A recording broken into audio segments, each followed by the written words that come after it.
difícil, inglês ou espanhol? Baby, depende da nacionalidade da pessoa. Mas antes de qualquer coisa, te inscreve no canal e ativa o sininho, viu?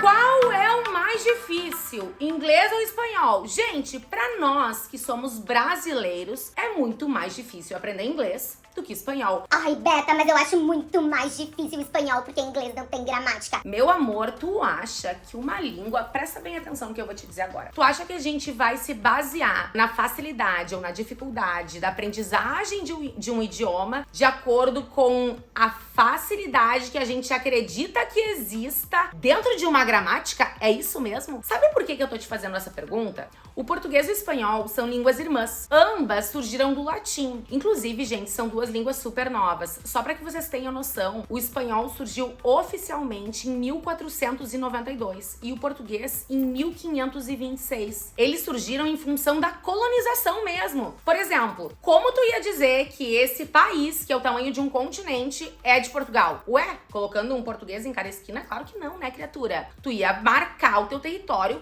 pelo idioma. E é por esse motivo que os jesuítas só vieram aqui pro Brasil lá por 1550. Por quê? Porque eles precisavam catequizar os índios, não só em relação à cultura e à religião, mas em relação à língua também, para dizer que isso aqui era um território português. Já a língua espanhola, que surgiu em 1492, aconteceu o quê? O quê? O quê? Me contar.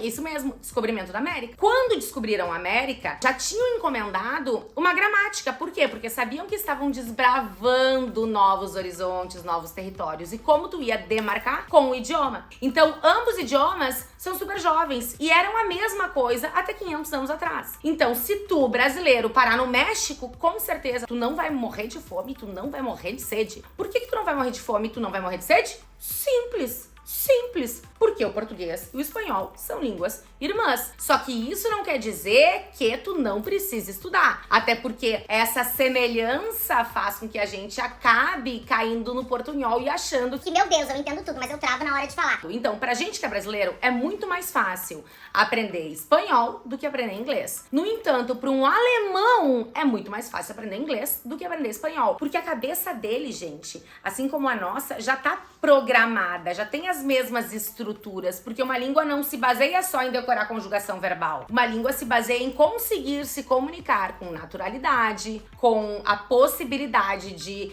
criar novas relações, de fazer novos negócios, de criar novas redes pessoais e profissionais. Então, tu não vai criar simplesmente decorando uma gramática, decorando os verbos irregulares de inglês. Tu tem que conseguir estruturar aquilo na tua cabeça. Então, por essa facilidade, a gente já consegue, inclusive, entender espanhol meio que por adivinhação mesmo, sabe? Adivinhação. E não é porque a gente entende por adivinhação que a gente consegue proferir. Porque para que a gente consiga falar, a gente precisa organizar o idioma na nossa cabecinha. E fazendo o quê? Estudando. Entendeu? Então, obviamente, pra gente é muito mais fácil, pra gente que é brasileiro, aprender espanhol do que aprender inglês. Assim como pra gente é muito mais fácil aprender italiano do que aprender inglês. Assim como pra gente é muito mais fácil aprender galego do que aprender inglês. Assim como pra gente é muito mais fácil aprender francês do que aprender inglês. E se eu fosse pensar no alemão, é muito mais fácil pra um alemão aprender inglês, aprender holandês, do que aprender espanhol ou português.